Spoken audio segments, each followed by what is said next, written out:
Welcome to Let Me Fix This. Enjoy the video. You start by confirming facts.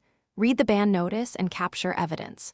Once done, sign into your PlayStation account on a browser and confirm the exact suspension type and length. Make screenshots and save emails for an appeal record. If the ban references a specific violation, note timestamps and any related transactions or interactions. This gives you a clear basis for the next steps and prevents wasted actions that won't address the real issue.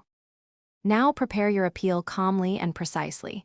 Collect receipts, console serial, PSN ID, and any chat or transaction logs that clear up misunderstandings. Compose a short, factual statement explaining what happened, why it may have been a mistake, and what you want, reinstatement or clarification. Attach your screenshots and timestamps. Then submit via Sony's official support ticket system or phone line. Keep your case number. Make sure to follow up politely if you don't receive a response within their stated timeframe.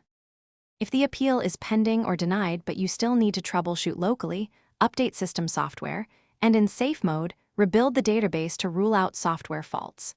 Restore licenses and verify network and payment details. Only perform a factory reset after backing up saves to cloud or USB. This won't lift a ban but can fix local issues. If Sony denies reinstatement, escalate with additional evidence, request a supervisor review, or consult consumer. Thanks for watching. If you found this helpful, don't forget to like and subscribe.